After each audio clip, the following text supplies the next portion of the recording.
Seja muito bem-vindo, meu irmão e minha irmã, a mais um Família Santa Cast. O meu podcast, o nosso podcast, o podcast das nossas famílias. E mais uma vez eu não estou sozinho, estou acompanhado da minha bela esposa. Seja bem-vinda. Obrigada, amor.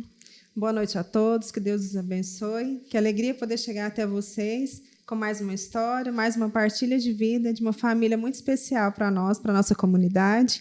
Sejam bem-vindos, Elton e Marielle. Que alegria poder estar aqui com vocês, recebê-los e poder conhecer mais da história, do testemunho de vocês, que eu tenho certeza que vai edificar muito a nossa fé. Amém. E antes de iniciarmos o nosso bate-papo, como sempre fazemos, vamos clamar a presença do Espírito Santo, de Nossa Senhora, para que seja uma partilha realmente abençoada, que possa gerar frutos no nosso coração de santidade e de conversão. Amém. Em nome do Pai, do Filho e do Espírito Santo. Amém. Ave Maria, cheia de graça, o Senhor é convosco.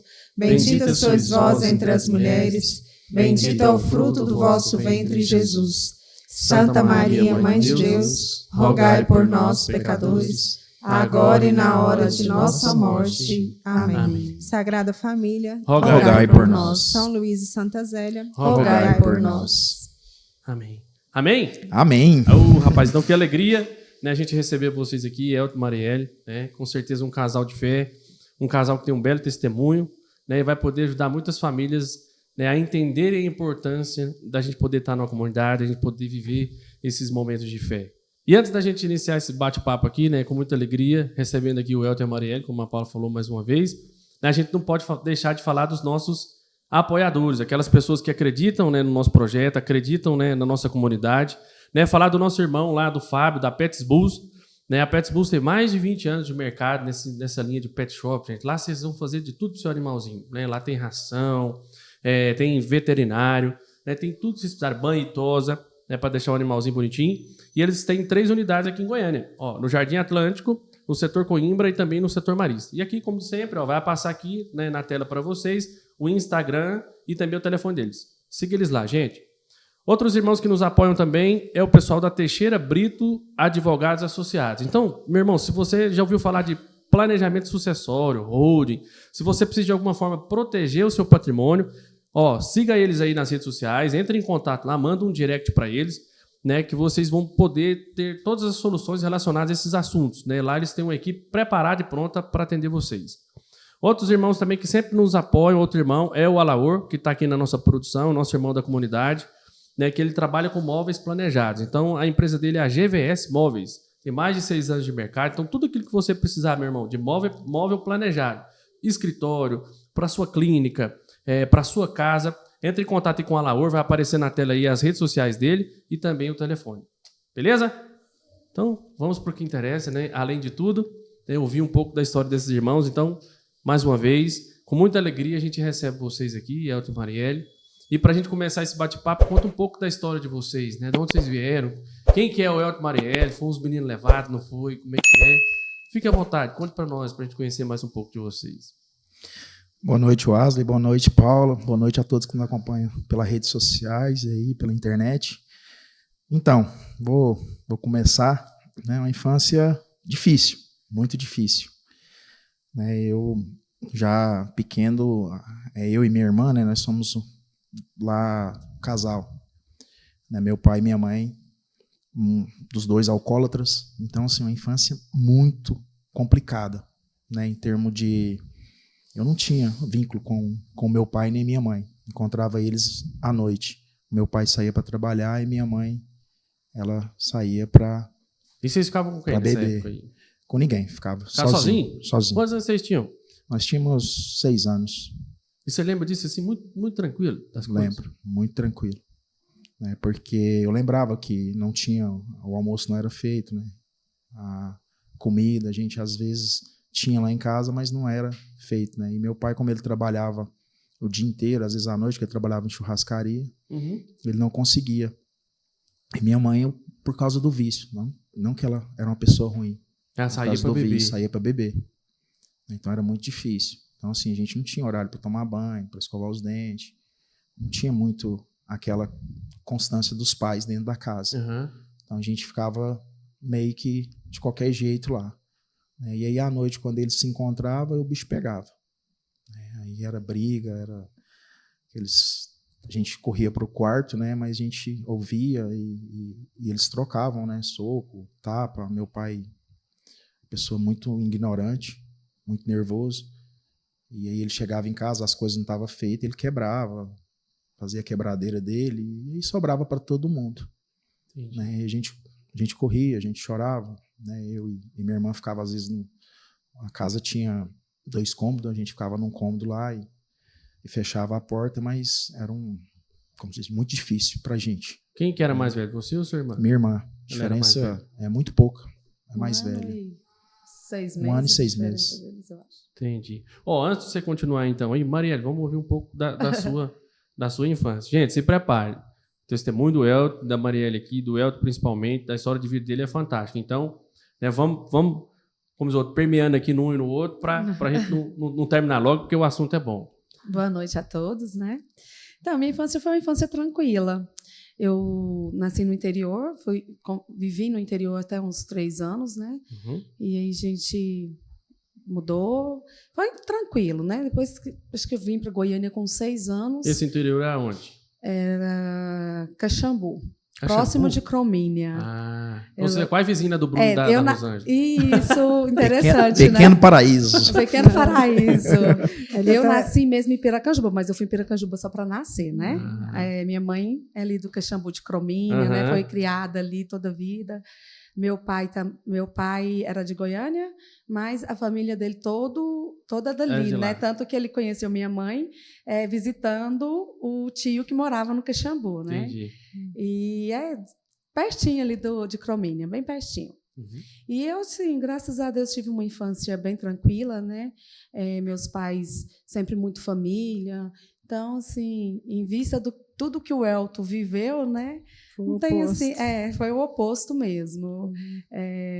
Mas na frente a gente até começa a entender, né?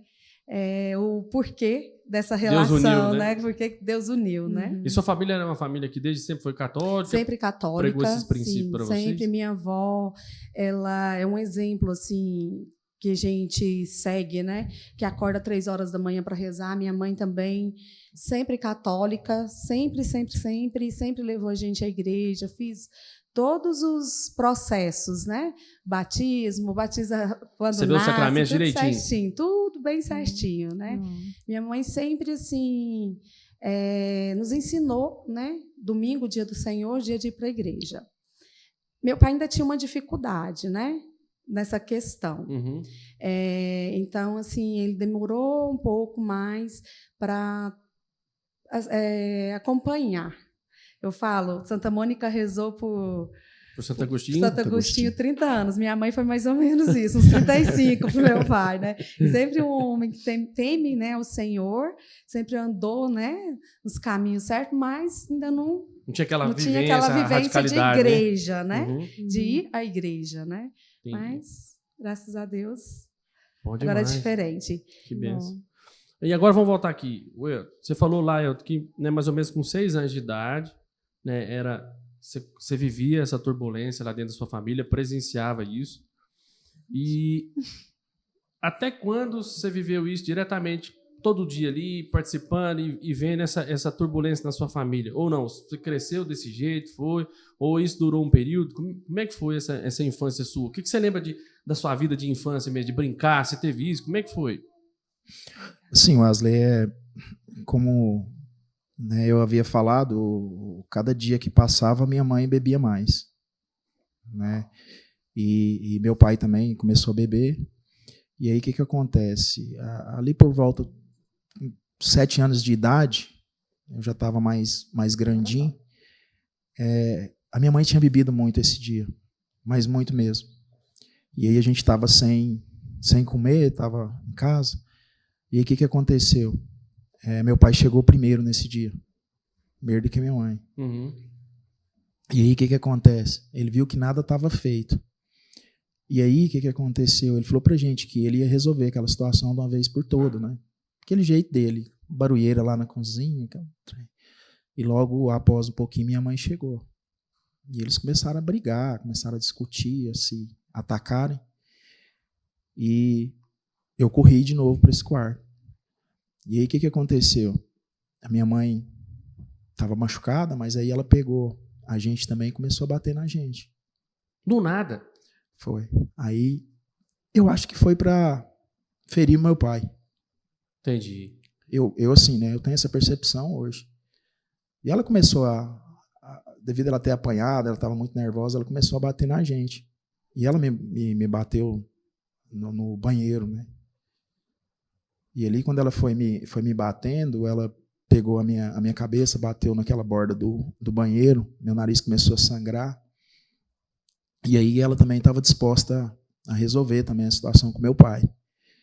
E aí foi onde ela pegou eu lá e colocou eu no vaso lá e puxou a cordinha. Aí meu pai entrou de novo.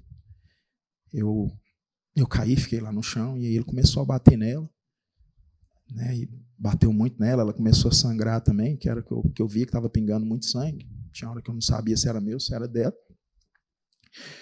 E aí ele pôs ela para fora de casa, né? E naquele momento eu já não sentia dor mais. Eu só não queria que a minha mãe fosse embora, né? Eu amava demais a minha mãe, né? Por mais que a gente tinha muita dificuldade, mas Vamos dar uma pausinha aqui, para vocês entenderem qual a importância disso que o El está falando. Mesmo nessa turbulência toda, e aí assim, nós vamos permeando para vocês entenderem o que Deus faz na vida de uma pessoa. Mesmo nessa situação toda, né, o que você falou agora toca muito no meu coração, que assim, mesmo assim eu amava minha mãe. Né? Você não queria, lógico, estar naquela situação de apanhar e ver aquela situação toda, mas ainda tinha um carinho por ela, um amor por ela. E isso é Deus, cara, já agindo. Mesmo sem perceber, sem você ter percebido naquela época. Deus já falava no coração, né? Mas e aí, continua. Sua mãe foi embora e como é que foi daí para frente? Minha mãe foi embora. E eu não queria que a minha mãe fosse embora.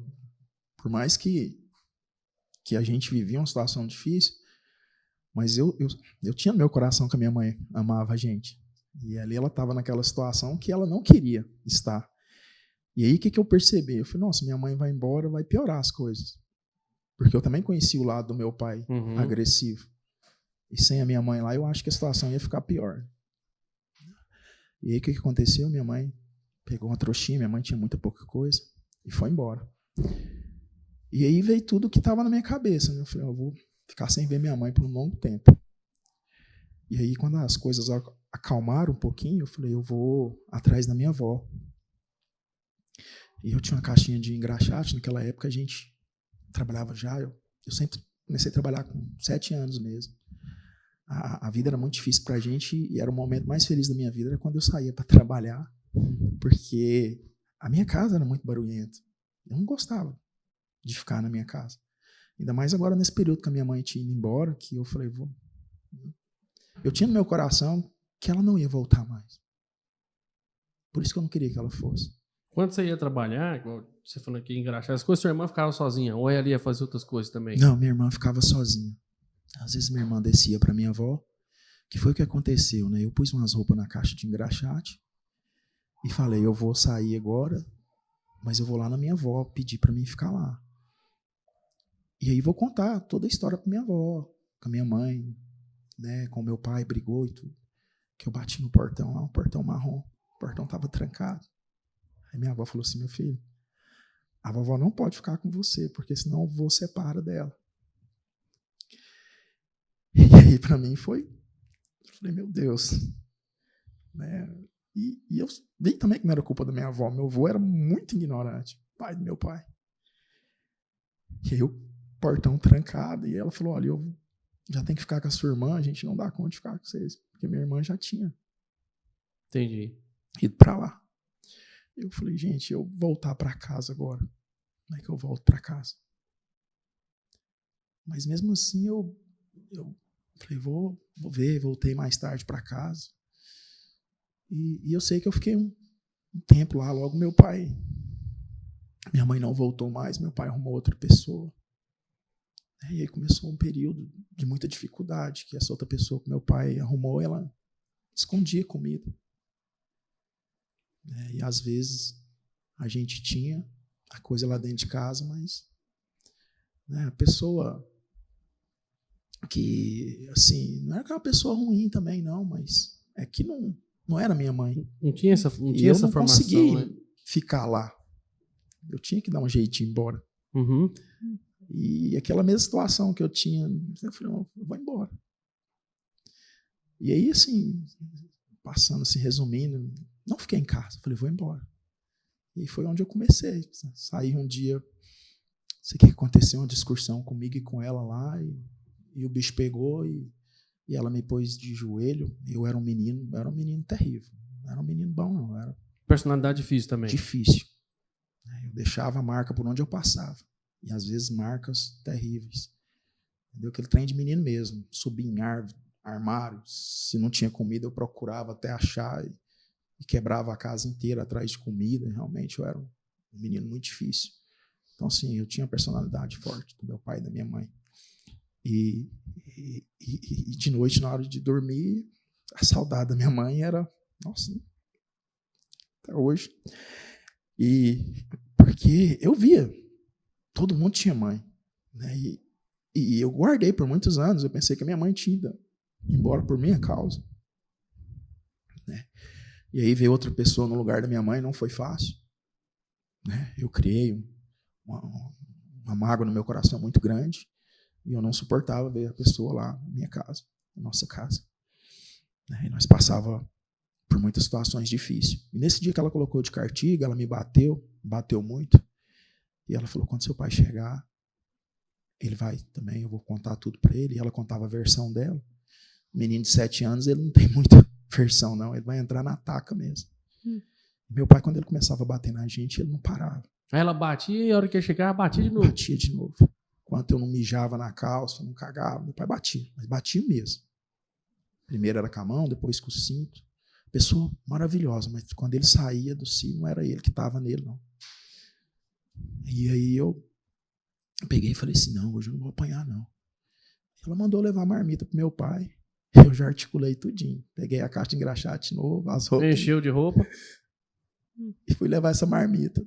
Até hoje meu pai tá esperando essa marmita lá. E aí, nessa época, você saiu de casa mesmo? Essa eu saí. E nunca mais voltou desse Nunca período? mais. A gente morava na região ali perto da BR, né? Acho que chama lá Redenção. Uhum.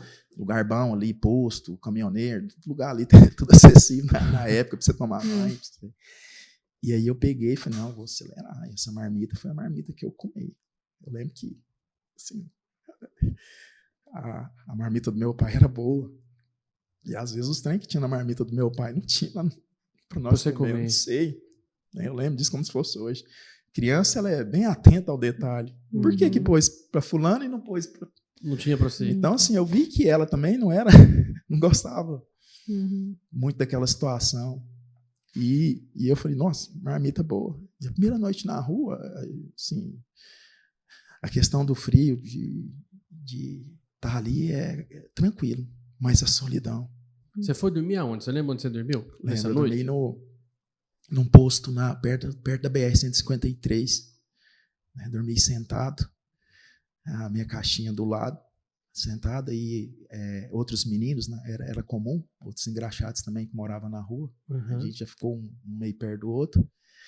Né? E de vez em quando passavam os meninos para fazer bagunça com a gente, tacar uma latinha, um trem. Né? Naquela época tinha muito isso. As pessoas que tinham um pouquinho mais de recurso, eles passavam, às vezes, em uma turminha de menino lá, sabia que a gente morava. Mas, assim, eu já fui para perto dos meninos, alguns meninos que engraxavam também tinham uma situação difícil. Alguns não voltavam para casa, às vezes nem moravam na rua, mas naquele dia não podia voltar. Porque tinha também, em casa, aprontaram e apanhar. Aprontava. Né? Então, assim, eu dormi no posto, não foi uma noite ruim, mas foi uma noite de muita solidão. Sozinho. Mas eu tinha uma coisa que crescia no meu coração. Reencontrar a minha mãe. Né? Eu falava assim, não sei, às vezes na andança, porque minha mãe também era uma pessoa que vivia na rua. Ela saiu de casa assim, você não sabia para onde ela foi, não? Que caminho que ela pegou, não? Ela não tinha família? Ela tinha família. Né? Tinha a tia dela, tinha a irmã dela. Ninguém sabia do destino dela. Eles tentaram até internar ela, né? Mas o que eu estou falando é que minha mãe, como ela era alcoólatra, ela vivia uma situação de rua. Assim, às vezes ela ia no local só para dormir. Porque mais para frente, minha avó me falou, minha mãe bebia desde os 10 anos de idade. Não. né? Então, minha mãe ela tinha que fazer alguma coisa para conseguir beber. E aí era as noites, era as farras, saídas. Então, assim, minha mãe também vivia numa situação de rua. Entendi. Então, o que eu tinha no meu coração é de, na rua, tinha mágoa do que aconteceu, né? Eu tinha o desejo de encontrar a minha mãe, porque no meu coração, por graça, por providência divina, eu sempre tive um amor muito grande para minha mãe, né? Eu não me recordo de desrespeitar a minha mãe ou falar alguma grosseria para ela. Pelo contrário, eu não queria que ela fosse embora. Nunca. Nunca. Naquele momento, se eu tivesse forças para segurar a minha mãe dentro da nossa casa, eu tinha segurado. Porque até então, eu fiquei muitos anos guardando essa dor, pensando que era eu, né?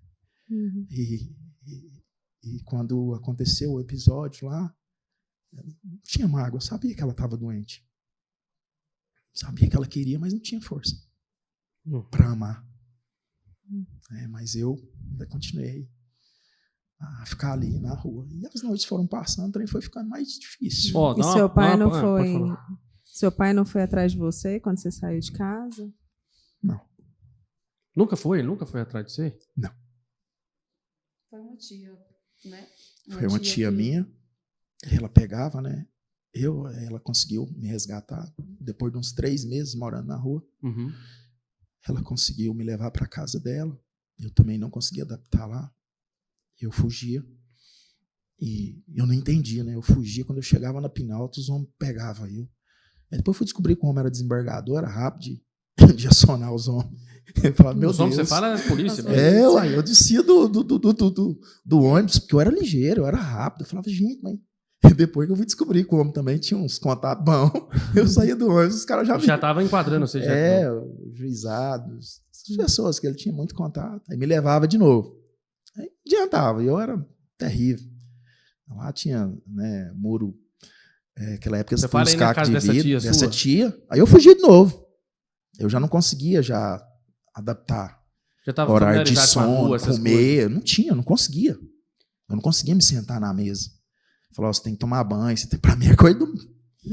Banho é o dia que desce me tomar, a roupa, trocar. Porque você vai acostumando com o seu cheiro. Você vai acostumando. Muitas das vezes não ter o que comer. Porque, gente, na rua... Eu falo isso com convicção. Muitas das vezes não é a fome, mas é a dor da solidão. A saudade. Ficar sem comer, você vai acostumando, né? Vai acostumando.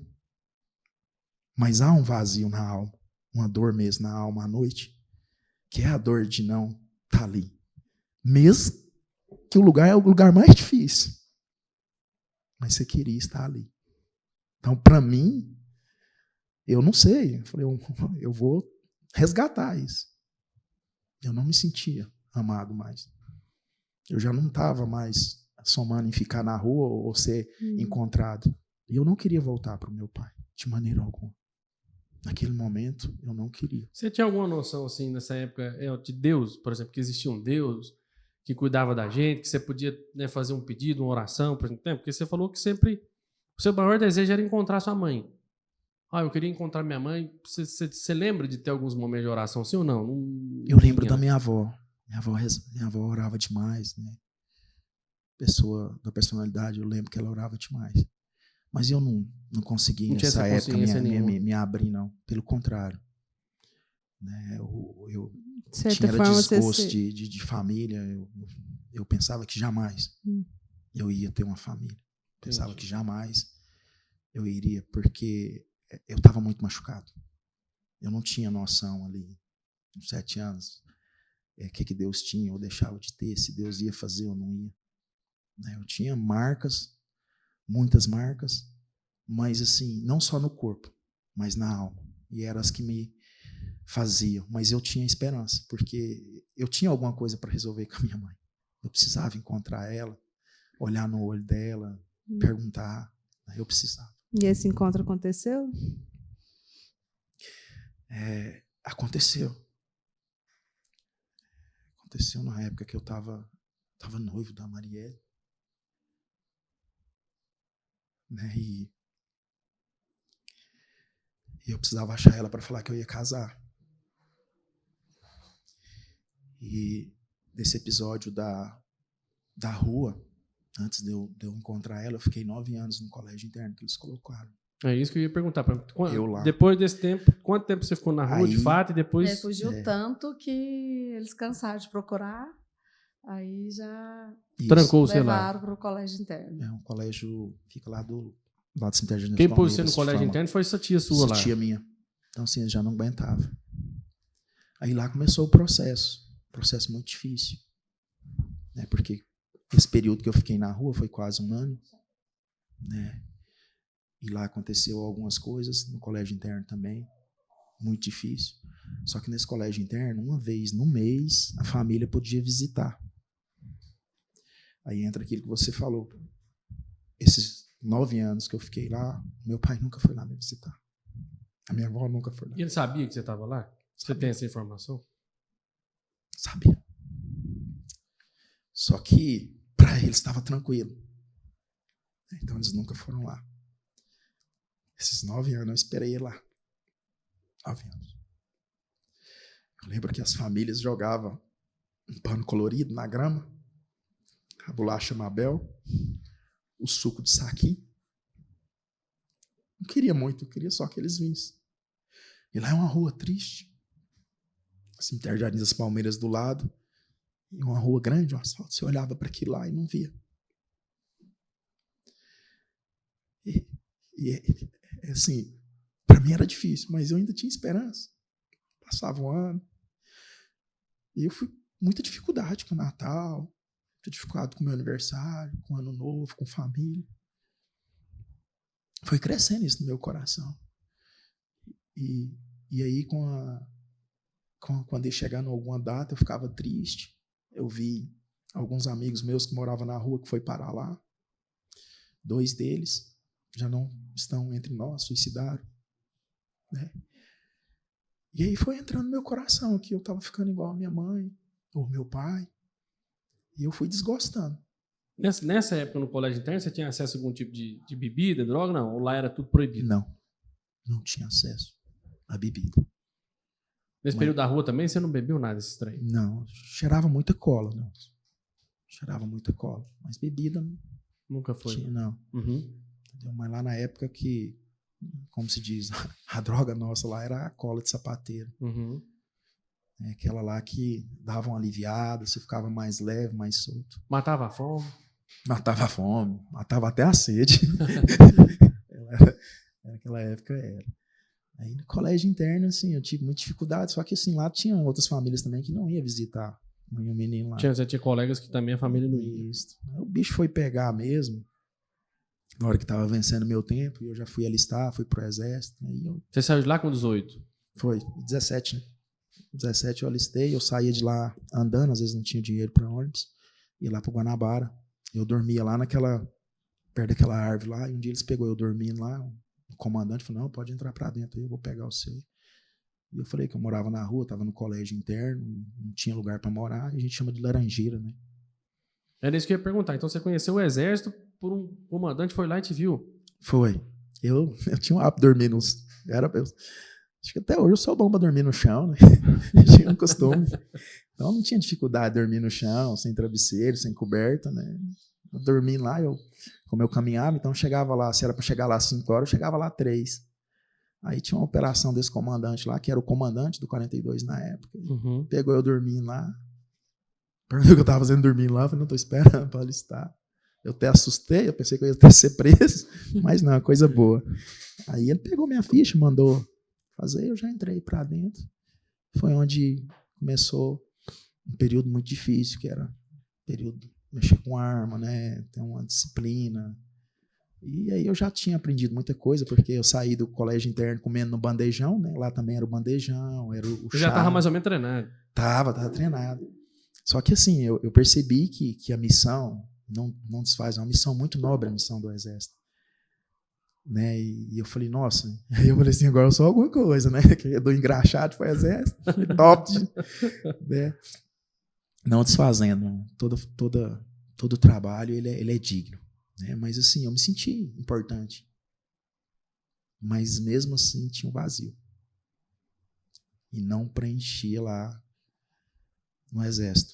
Quanto tempo você ficou lá no Exército, servindo no Exército? 8 anos e pouquinho, quase 9 anos. Chegou a graduar em alguma patente ou não, só soldado não, mesmo? só soldado. Não cheguei a graduar. Você acha que o Exército te ajudou, por exemplo, a formar o seu caráter, por exemplo, diferente daquilo que você via na rua? Ele ajudou, né? A disciplina. A disciplina no Exército me ajudou muito. Né? Então, assim, eu tinha o horário de arrumar a minha cama. A única coisa que me atrapalhava, igual eu falei, eu via os militares assistindo televisão, ainda mais que era novela, e eu gostava do tal de Pantera Cor-de-Rosa. Eu ia lá e tomava o controle.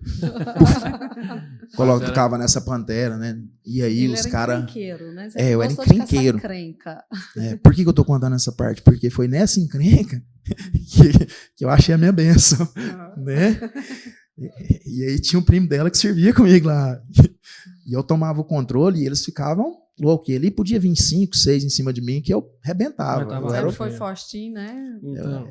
Meu apelido lá era Ruquinha. Aí eu dominava e eu falei, não, aqui é a lei do mais forte.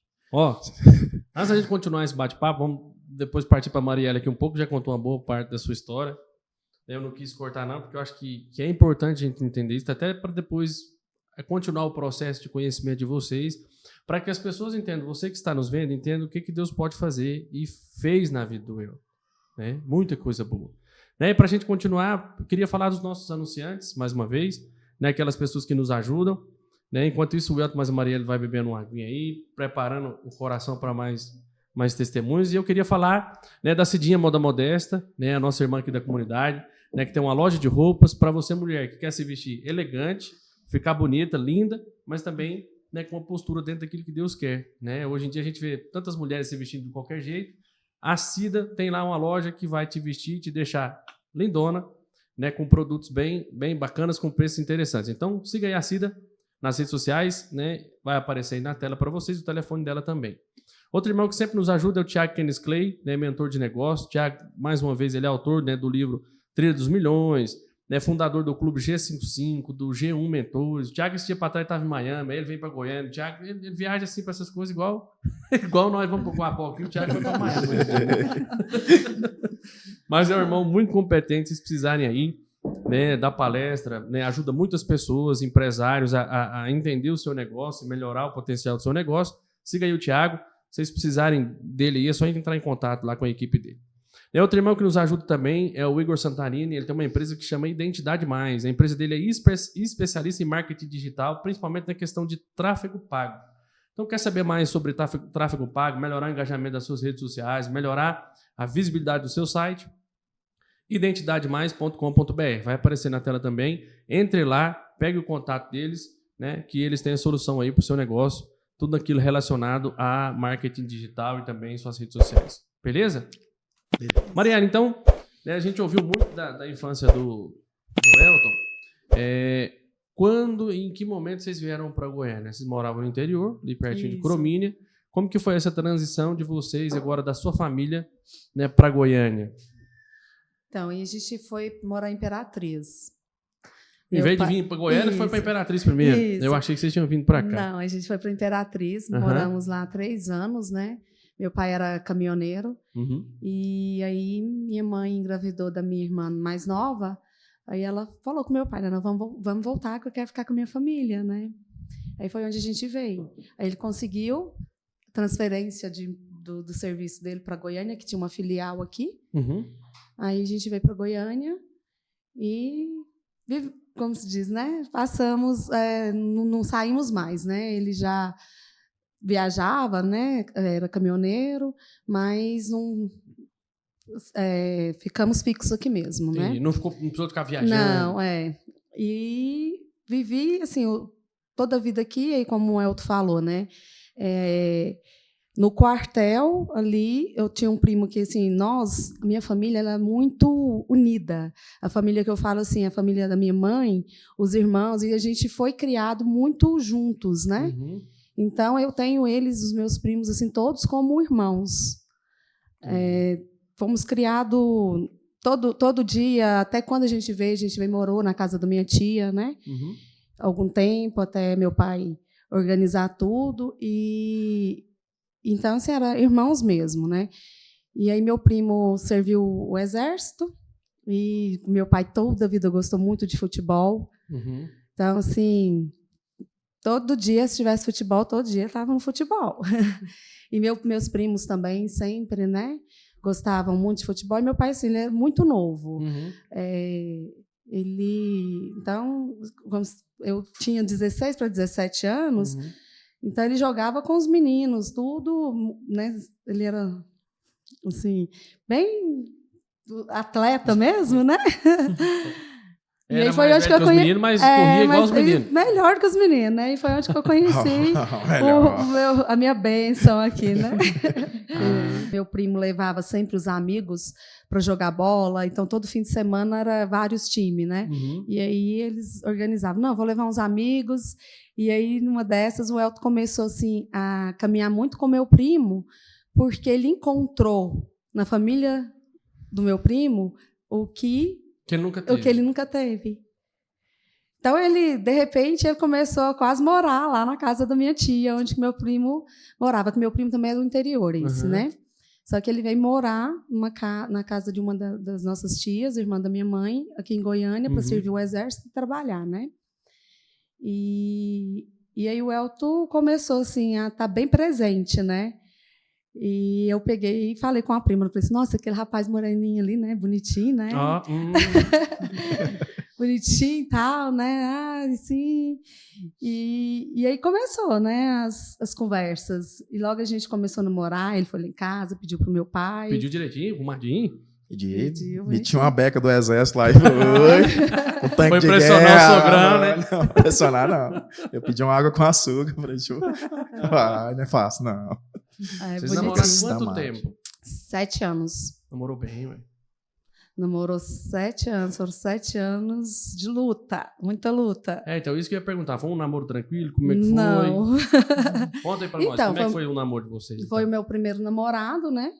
A gente começou a namorar, eu estava para fazer 17 anos, e foi um namoro, assim... O primeiro ano foi um ano tranquilo, eu bebia só Coca-Cola, nossa... Né? Tava impressionando super mesmo. Super tranquilo. Tinha, como se diz, tinha aqueles rompantes dele. E ele traz, né? Davi trouxe lá de trás, das assim, marcas, as marcas dele, né? De sumir, desaparecer. Sumia no namoro? Você sumia? Dava os perdidos assim? Dava, mais de mês. Acontecia. Mesmo? E ainda mais assim, depois que ele conheceu mais, né, profundo a minha família, que tem bastante tios que moram no interior, lá no Caxambu. Então, ele conheceu a família toda, ele fugia para a casa da família, e ele virou assim... Você ia para os... Não, peraí. Ele era meu namorado, mas ele era já... Você sumia, eu falava, sumiu, você ia para casa dos parentes dela? É o que eu falei, assiste o podcast. No começo eu falei que eu era o Croix. Eu sumia para os parentes dela, ficava um mês, ela eu não falava, sabia, tá? naquela época não existia não tinha celular, telefone, essas coisas? Não. 99, 2000, não existia celular, né? Existia, assim, aqueles... Poucas pessoas tinham, né? E aí, ele sumia, ficava lá, e às vezes a gente ia... Chegava a tia, o Elton tá lá em casa já tem um mês. Eu, misericórdia, pai amado. Quase morria, né? Eu falei, tia, pelo menos tá ajudando lá no campo, lá, tá cuidando das vacas. Não, ajuda, é bonzinho, não sei o que. Eu falei, meu Deus, onde que esse homem tá com a cabeça? O que passava na sua cabeça, mano? Você tá namorando o cara somou um mês. Largou?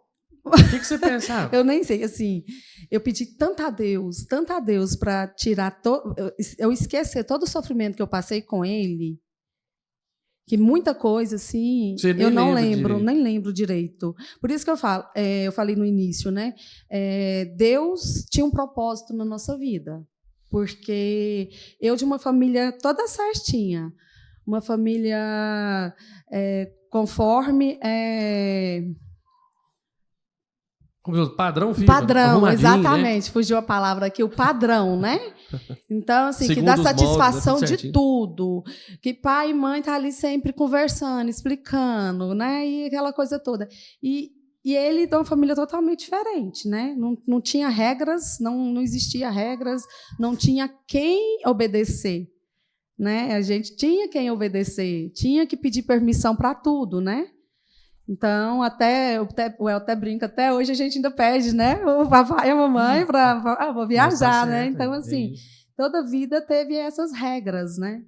E ele não. Então, assim, eu ficava pensando, gente, como que, né? Mas era um propósito 7 de Deus. anos de namoro, essa indas e vindas. 7 Aí a Paula fez uma pergunta pro Elton, que você falou assim, não, eu tava noivo, né? Quando foi que você reencontrou sua mãe? Aí você falou, não, foi quando a gente ficou noivo e ia casar. E aí, como é que foi essa experiência, Elton? Para mim foi assim, estava muito empolgado, né, em encontrar, e aí fui ligando, procurando. Aí um dia, eu não sei se foi minha irmã, falou, opa, a mãe está lá no setor Pedro Ludovico. E eu peguei a Marielle para ir comigo, né, porque eu estava com medo de ir sozinho. E quando foi chegando no local que ela estava, o coração, o batimento, eu já estava assim. E passou um filme na minha cabeça. Né? E eu falei, nossa. Aí eu lembrei, né, daquele amor que eu falei no início. Né?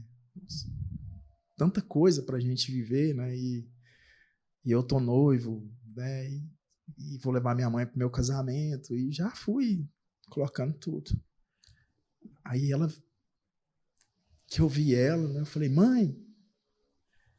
E ela veio ao meu encontro.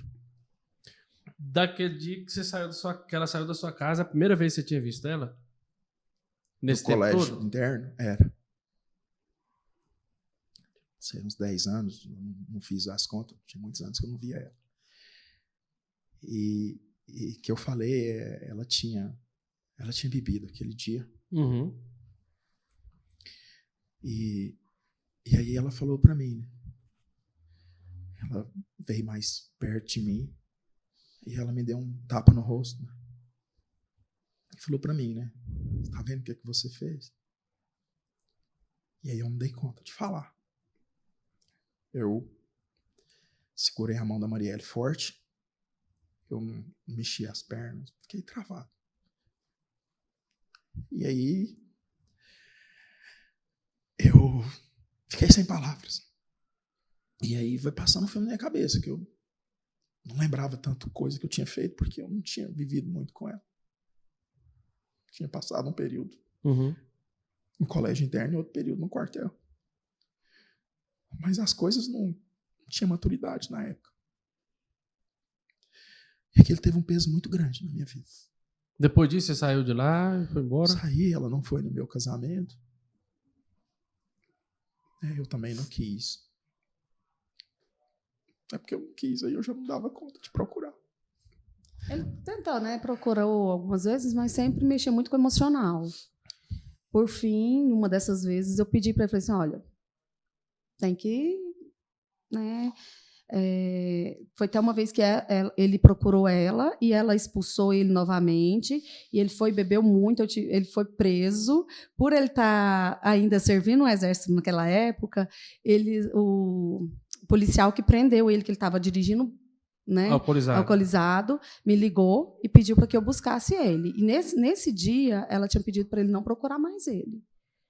Ela, né, pediu, não me procura mais. Só que ela também era doente, porque ela amava ele. Teve alguns momentos que ela estava bem, que ela tratava ele muito bem. Né? Numa dessas, foram umas 3, 4 vezes que ele teve esse contato com ela. E numa dessas vezes eu estava junto, que ela estava sóbria, então ela tratou ele muito bem. E nessa vez também que ele bebeu muito depois que saiu da casa dela, foi quando ele levou o convite, né, de casamento, e ela pegou e falou para ele que não era para procurar mais ela, que ela não queria mais nenhum contato, né, com ele. E aí foi onde que eu tive que buscar ele, que os policiais esperaram, né, falou assim, nós não vamos levar ele preso em consideração, porque ele é soldado, tal, está servindo no exército e tudo isso, né, mas vem buscar ele, a gente não vai liberar ele também. Tem que vir uma pessoa para dirigir o carro. Então, você tem que vir 2 pessoas, né, para buscá-lo. E assim a gente fez. E a partir desse momento, ele não procurou ela mais. Entendi. Aí a gente casou, levou tudo isso, né? Nessa época ele já estava bebendo bastante.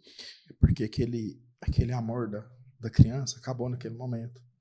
Exatamente. Não é que ele acabou, mas ele deu uma esfriada. Eu já não conseguia. Você esperava um encontro totalmente diferente, né? Eu já não conseguia amar minha mãe mais. E eu, né, naquele momento que as procuras foram ficando difícil e ela falando para não procurar mais, eu falei, não, então tá. E aí foi onde houve aquele esfriamento, aquele amor do menino de 7 anos, naquele momento ele deu uma esfriada grande. E aí entrou o ódio, aí entrou a mágoa, aí entrou o ressentimento. E aí foi onde eu comecei a deixar marcas profundas, né? Na família que mais me acolheu. Porque a família da Maria era uma família que sentava à mesa. Isso para mim era um choque, era terrível. Foi confrontando direto ali com o que você viu. Admiração com maldade. Muito mal mesmo. Falava assim, gente, sentar à mesa, sorrir, falar, olhar. Né? Quantas cartas eu mandava para Marielle, assim, no noivado, foi virando aquele trem, vou me jogar na frente de uma carreta, vou suicidar no Natal, vou não sei o quê. Então, assim, foi entrando o desamor dentro do meu coração. Como que vocês chegaram, assim, mesmo você tendo vivendo isso tudo, Elton, por exemplo, o que você imaginava, o que você esperava dessa vida de casado? Porque assim, né, você teve esse momento conturbado lá, né, com seus pais, a vida toda, né, toda a história que você já contou para nós. Mesmo assim, vocês namoraram, vocês viveram um namoro difícil, noivado, essas cartas, essas coisas e tal. Casaram, e dentro do casamento, essa loucura toda. Qual que era a sua expectativa? Ou não tinha isso? Não, vamos vivendo aqui e aí o que der é isso mesmo. Eu não, assim, eu queria ter uma família, mas assim, igual a família da Marielle, que me impactava muito, porque a minha família sempre foi uma família desestruturada, e cada um por si. Só que eu ainda não enxergava que eu poderia isso. Para você era algo muito longe. Vamos jogar aqui. Algo que ele não era nem merecedor e que não ia acontecer isso. com ele nunca. A minha autoestima, o meu processo não processava isso. Para mim, igual eu falei, eu tenho que... Na verdade, você nunca tinha vivido isso, né? Não tinha. Então, não dava para mim ter uma perspectiva daquilo que eu não vivi. Entendeu? Mas eu via que tinha família que era top, né? Nossa, o meu sogro, quando ele pegava na Marielle, assim, beijava a testa dela, a benção, né? Que lá, rapaz, mexia com a minha estrutura. Meu Deus. Eu acho que essa parte que você perguntou, Asley, ele começou a entender que ele precisava de ser família a partir do momento que ele precisava de uma família, né? A partir do momento que ele acreditou, né, que ele ia ter uma família, foi a partir do momento que a gente comprou uma casa.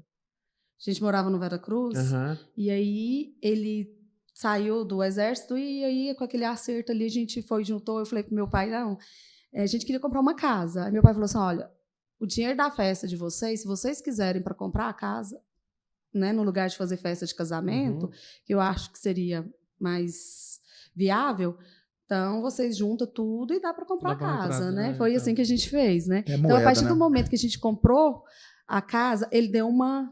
Peraí, Caiu a ficha. Caiu a ficha, né? Eu vou ter uma família. Só porque ele não achava merecedor daquilo. Né? Mesmo assim, a gente começou a organizar tudo para o casamento, ali mais ou menos em 2006, eu também já tinha terminado a faculdade, né? E aí começamos a organizar tudo, e em alguns momentos eu falava assim, mas eu não vou viver muito tempo, porque ele tinha os problemas assim, psicológicos mesmo, né? Da questão da família dele, eu não vou viver muito tempo, porque eu não sou merecedor disso. Ele não tinha perspectiva nessa época. Tanto que ele casou, quando a gente casou, no momento que a gente foi para casar, né? Ele falou assim, não, estou vivendo um sonho, né? Não é verdade. Ele falava com a minha mãe, né? Minha mãe ficou com ele o dia inteirinho no casamento. Pagiando, porque minha mãe falava assim, não pode beber no casamento, antes do casamento, de jeito nenhum, porque senão o casamento é inválido. E aí ela ficou com ele, né? E essa questão também que você tinha perguntado, Asley, sobre a religião, né? quando a gente foi casar, eu falei, ó, eu sou católica, né? Ele sempre, às vezes, ia na missa quando a gente namorava, né? Sou católica, nós vamos casar certinho, igual a igreja está pedindo, né? Na igreja, eu fiz crisma, fiz tudo. Você fez? Ele fez tudo. Fez nada. Não tinha feito nada, mentiu para o padre. E aí, como ele era... família, né? Não tinha família, assim, não tinha contato com a família. Ele contou a história dele para o padre. O padre virou para ele e falou assim: você foi batizado? Fui. Eu tenho padrinho. Você tem padrinho? Tem padrinho. E não tinha nada. Cadê os padrinhos? padrinhos? O padrinho, ele tem mesmo. Tem? Tinha padrinho certinho, né? Eu falei assim: não, ele tem padrinho. Então, vou fazer seu casamento na igreja. A gente casou em Trindade. E aí fez, né? Nosso casamento lá. E tudo certinho. Foi tudo bonitinho, né? O nosso casamento. E aí... fomos viver, né? E aí, casinha nova? Casinha nova, só né? flores, amor, romance. Foi, só que não, né? Como é que foi, Elton, essa história lá? Ele começou a trabalhar à noite. Né? Tem que contar esse detalhe, porque tem lá na transportadora, né? Começou a trabalhar à noite, era motorista. E... como é que foi isso aí? Ele não voltava para casa. Casadinho novinho. Casadinho novinho. Trabalhava a semana toda, né? E quando chegava de sexta para sábado, eu sumia de novo. Às vezes eu voltava na segunda, depois de casado, né? E falava o quê que você voltava? Nada, né? É mentiraiada demais, né? Gandaia, farra, bebedeira, assim, é muita coisa. E assim, eu não falava, eu não queria nem conversa. A Marielle pedia explicação, eu não falava, silenciava. Mas sim, graças a Deus não tinha atitude agressiva. Entendeu? Quando dava um vazio em mim, eu ia beber. Né? Pinga, uísque, o que tivesse na frente. Eu assim, era tanta coisa que eu fazia que nem eu não sei discernir. Tanto de álcool que eu ingeria. Né? Então, assim, às vezes era 2 garrafas de pinga, 2 garrafas de bebida quente e cerveja e tudo. Então, assim, quando dava a minha crise, um momento de dor que eu repensava a minha vida, dava aquilo. Ou seja, eu não estava preparado para o que estava acontecendo. E não me achava digno de tudo que estava acontecendo. Né? E aí ela veio, o Djalma Neto, primogênito, ficou grávido, então foi complicando. Você não bebia no namoro? Como é que você entrou na bebida? Eu bebia escondido, né? Falava pra ela que bebia coca, eu não bebia nada. Com uns 3 anos, 4 anos de namoro, ele já começou a beber muito. Ah, tá. Porque aí foi diariamente, né? Igual a minha mãe, cedo à tarde e à noite. Então comecei a beber muito e era todos os dias. Então, aí era assim, era todo mundo, né? Os amigos que bebia, todo mundo bebia. E aí, amizade para beber sempre teve, né? E ainda mais da maneira com que era, né? Era patrocinava muito. Patrocinador, né? Então ele tinha demais, né? Mas ele era uma pessoa muito boa. O Elton, o coração dele sempre foi muito bondoso. Né? Sempre cativou muito as pessoas, sempre coração muito bondoso. Então, assim, por mais que a gente passava por essas dificuldades com a bebida, igual ele saía, a gente conversava. Eu conversava, porque ele não conversava, ele não falava. Eu não estou errado, né? E eu, como se diz, ia tentando, né, por conhecer, por saber de tudo que ele carregava. Eu sempre, né, falava, Deus vai mudar, Deus vai transformar esse homem, uma hora Deus vai transformar ele, né? E minha mãe sempre fazendo novena, oração, vamos rezar, porque o Elton tem jeito, ele tem um coração muito bom. Que bom que sua família tem esse apoio. Então, assim, ele cativava muito meus avós, todo mundo da família, cativava muito, mas aí a gente sabia que era devido tudo que ele trazia ali da história dele, né? Então, quando ele sentia falta, ele ia beber, sumia de casa, ficava, né, 2, 3 dias fora, voltava, a gente brigava, mas ia lutando, né? Entregando para Deus, pedindo a Deus sabedoria. E foi quando, logo depois que eu tive o Djalma, a gente teve com 1 ano e pouco já, né? Uhum. Eu cansei, assim, a coisa estava ficando insuportável. Não dava mais. Por causa da bebida, as coisas? Por conta da bebida, estava sendo muito frequente. Ele começou a trabalhar não mais como motorista, mas como gerente lá da noite, né? Do transporte à noite. Então, a coisa estava ficando assim, insuportável. A gente não estava tendo... Dava para aturar porque nós quase não ficávamos juntos. Então, eu trabalhava de dia e ele à noite. Então, a gente encontrava poucos períodos assim e fim de semana, né? Só que o fim de semana ele não voltava para casa na sexta-feira, ele voltava na segunda na hora de trabalhar. Então, estava insuportável. E foi onde que eu decidi que a gente não dava mais para ficar junto. Eu falei, chega, não dá mais. Eu nem sei se ele tem outra família, às vezes tem outra família, né? Está fazendo eu de boba, né? Você pensava isso? Então, pensava tudo, né? Ficava pesquisando, procurando, rastreando, né? Mas ele era muito ligeiro. Não dava para pegar no rastreador, não. E aí, foi onde que eu decidi que a gente deveria separar, né? E separou? Então, ele saiu de casa, deu uma volta no quarteirão e voltou. Graças a Deus. Graças a Deus, né? Mas aí eu não. Aí eu peguei e falei, então você não vai, eu vou. E aí eu fui lá na casa do meu pai, a gente morava próximo. Falei com meu pai que eu estava querendo separar e eu ia ficar lá uns dias e até organizar tudo.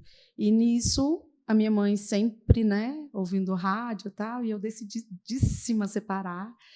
E numa manhã, uma ouvinte, né, pegou e perguntou para o padre Luiz, nessa rádio, padre, meu marido é alcoólatra e não sei o quê, ele me bate, ele chegou aqui, quebrou tudo e eu quero separar, e o senhor fala que não pode separar, e como que vai ser, como que ele bateu nos nossos filhos, não sei o quê. Eu falei, e aí eu fiquei lá, falei, nossa, deixa eu escutar essa resposta do padre. Essa história é a minha, mãe.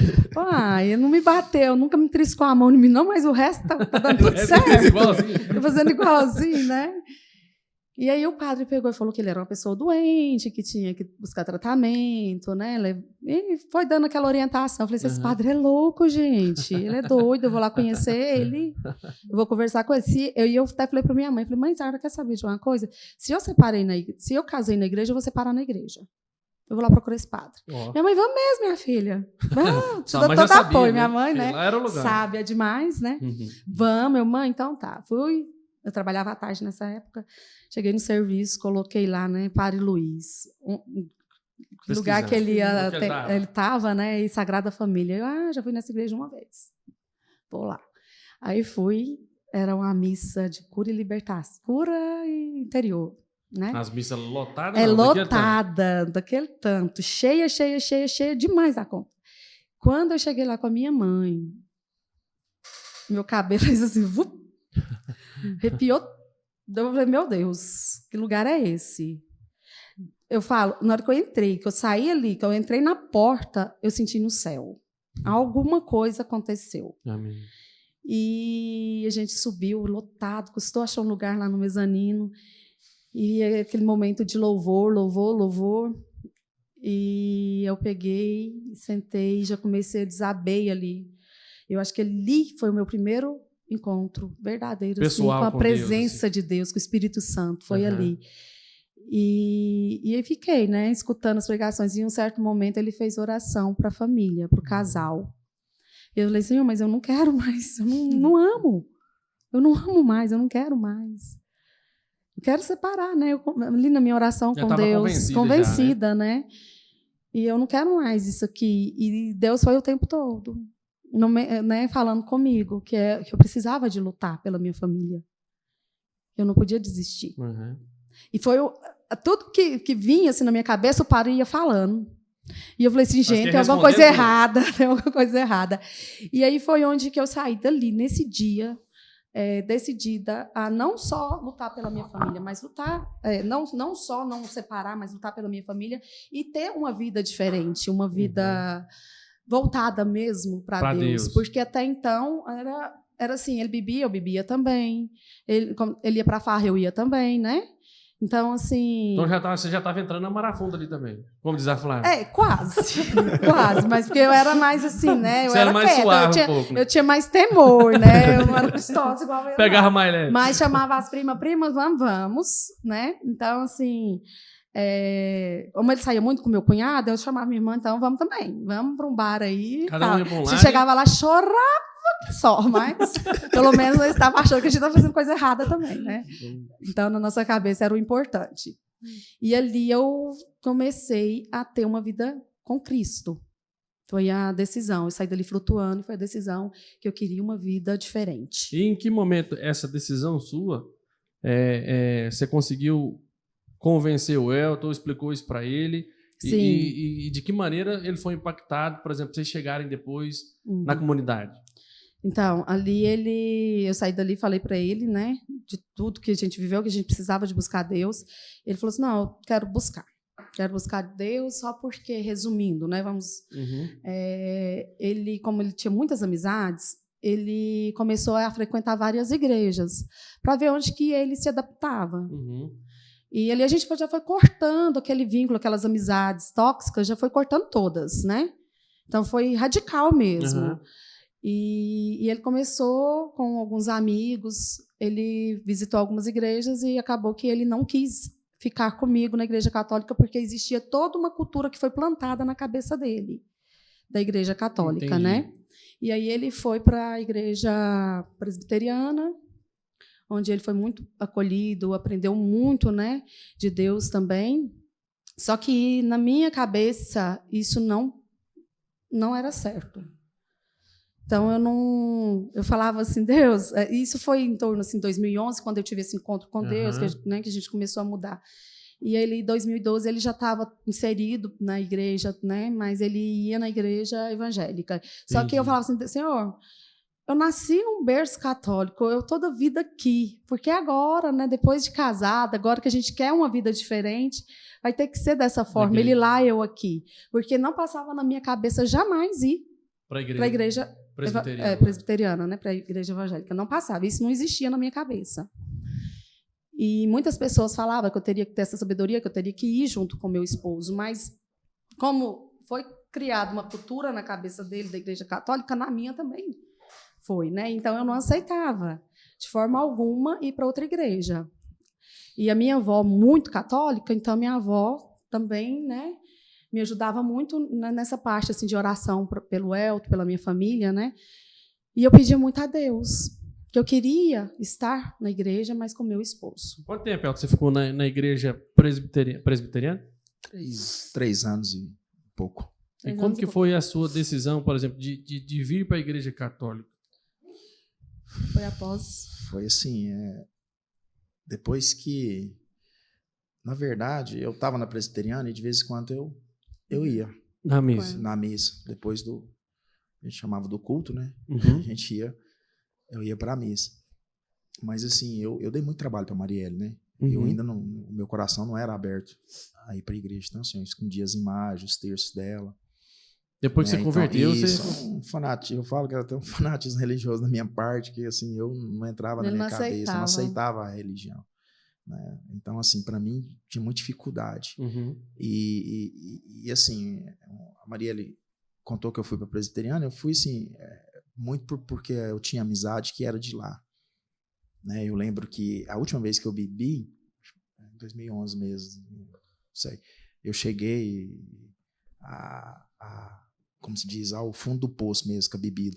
E eu precisava de ajuda, que eu fui sozinho, eu não dou conta. Só que eu não era aberto aí. Eu achava que a igreja não ia conseguir ali me ajudar nesse quesito. Então, assim, e minha avó também, a parte da família do meu pai lá nunca foi católica. Então, assim, tinha essa cultura plantada, que eu ouvia também. Então, assim, eu não tinha o coração aberto. E aí eu mantive essa situação. Uns 3 anos, 3 e pouco. E aí apareceu uma oportunidade de eu fazer uma formação. Né? E era na igreja católica. Mas aí a gente já tinha conhecido o grupo da família, né? Aí ele começou... Já tinha ido, né? No encontro de casais, com muito sacrifício, assim. Eu vi uma foto, eu já mandei pra você aquela foto, né? Já. Eu tava desfigurado, tanto chorar. E engraçado, né? O Padre Eraso falou assim: você vai ser de Nossa Senhora, né? Eu até falei, nossa, que padre folgado, ele nem me conhece. Porque né? ele foi no encontro Porque a gente fez um acordo. Isso. Eu vou no retiro seu, da sua igreja, Será que era que ela um é fim de esperta? semana antes. Você vai no... Eu vou no seu retiro e no próximo fim de semana é o encontro de casais. Aí ele pegou, não. Eu falei, sim, você tinha me prometido que ia no encontro de casais comigo. Então agora você vai. Eu já estava participando do grupo da família sozinha, já há 1 ano sozinha no grupo da família. Isso em 2014, né? E aí, em 2015, eu lutando. Foi vários anos eu lutando com ele que eu queria fazer um encontro de casais por tudo. E aí, eu peguei no mês no de maio, eu pelejei com ele, e ele falou que ia, né? Mas no último momento ele não vou. Aí, no dia de outubro, eu falei assim, agora você vai. E aí, deu certinho, porque no dia que ele falou assim para mim, tem um retiro da minha igreja. Eu falei, nossa, quando? Em outubro. Eu assustei, né? Falei, quando? Aí ele falou a data, eu falei, ótimo, maravilhoso. O fim de semana depois é o da minha, né? E aí fomos, né? E ali, naquele encontro de casais, foi o nosso verdadeiro casamento. Porque quando eu entrei para o grupo da família, eu entrei porque eu via vocês de mãos dadas, abraçado, a família unida. E aquilo me chamou muita atenção. Eu falei assim, gente, que lindo, eu quero a minha família aqui. Eu quero viver essa harmonia que essas pessoas vivem. Aquilo que eu tinha com meu pai e minha mãe, que eu via sempre, né? Mas o que a gente não vivia em casa.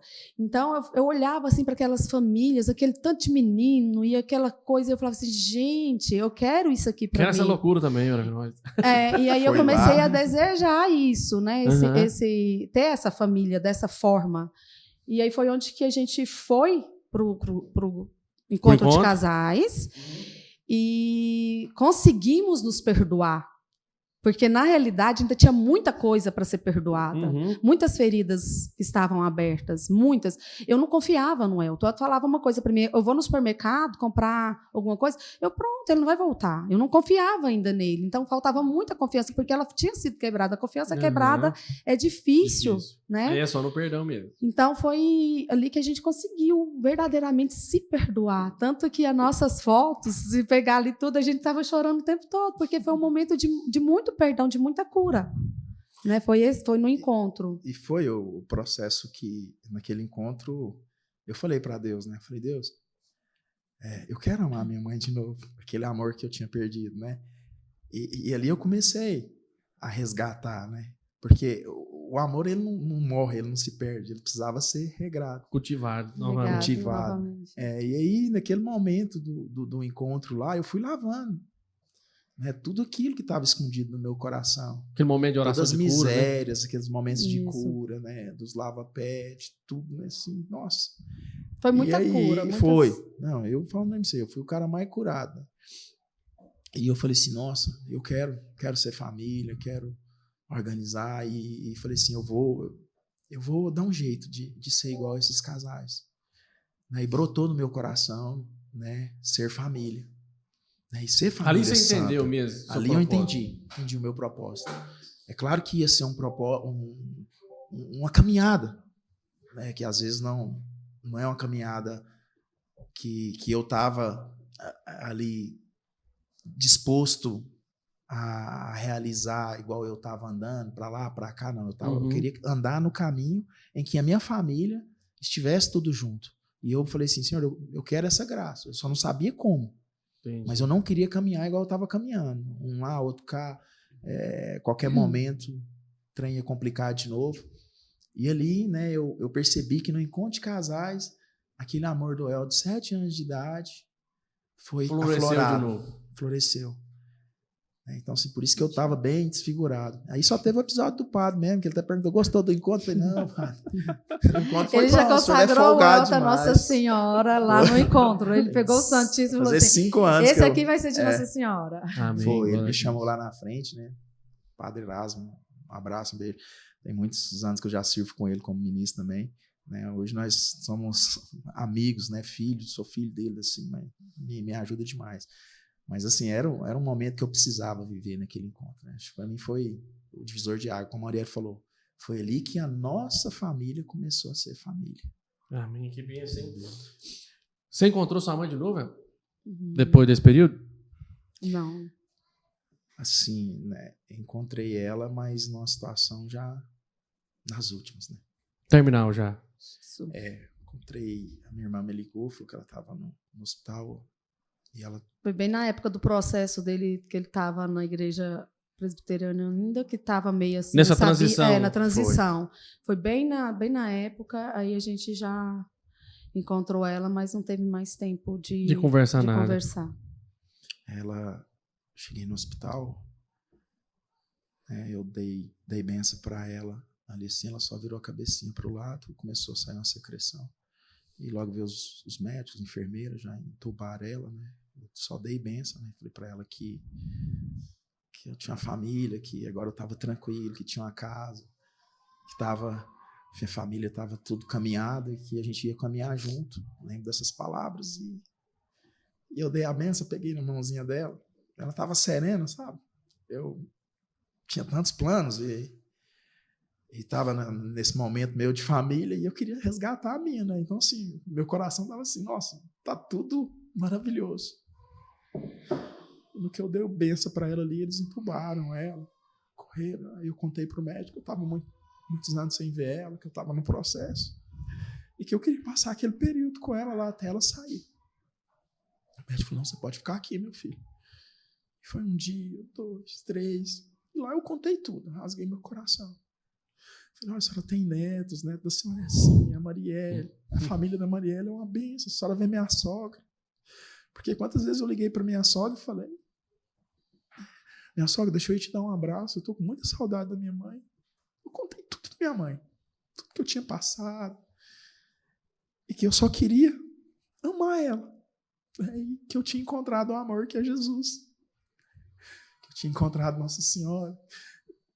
Falei tudo. A gente já estava com uma maturidadezinha no casamento melhor, a Marielle compreensiva, tranquila.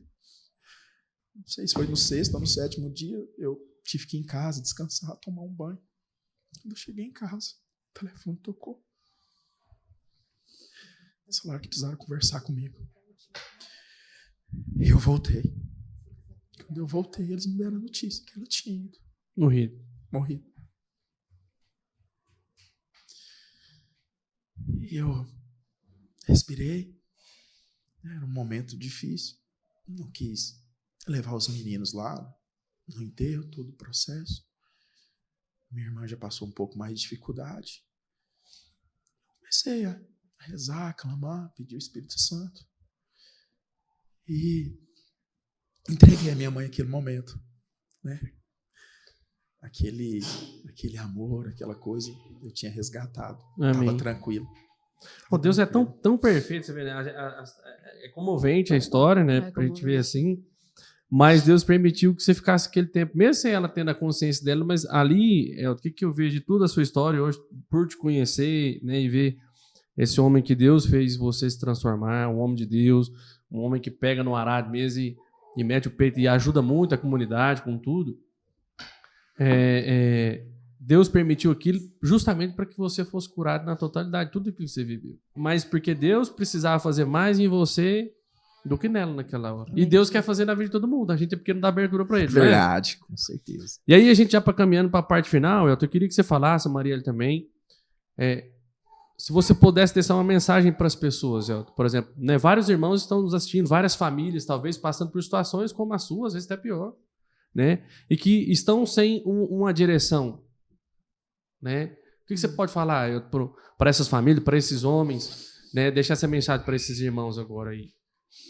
Wesley, o que eu quero deixar para vocês aqui, que, igual eu falei, na comunidade eu encontrei forças para lutar pela família. Então, assim, o que eu quero deixar para vocês é que o amor, ele sempre vence. O amor é o único caminho.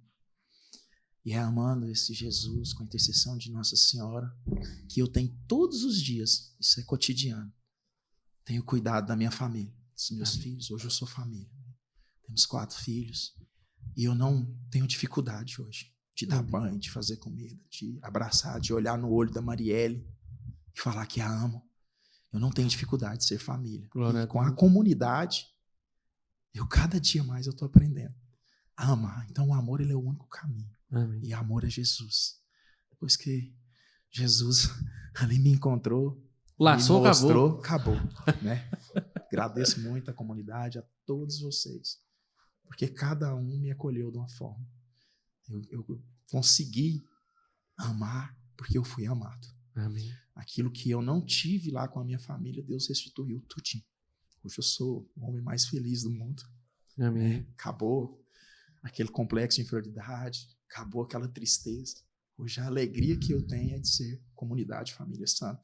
Amém, meu E irmão. Deus tem me levado em muitos lugares, né? Olha onde eu estou hoje, Amém. para falar desses filhos, dessas bênçãos. Tem dificuldade? Tem. Mas com Jesus na frente, a gente vai embora. Né? E com essa comunidade que cuida. Quantos irmãos pararam meia-noite, 1h da manhã, e foram me visitar e me acolheram. Não vou citar nomes, mas um dia eu precisava ser abraçado. Um dia eu recebi um abraço, às vezes meia-noite, 1h da manhã.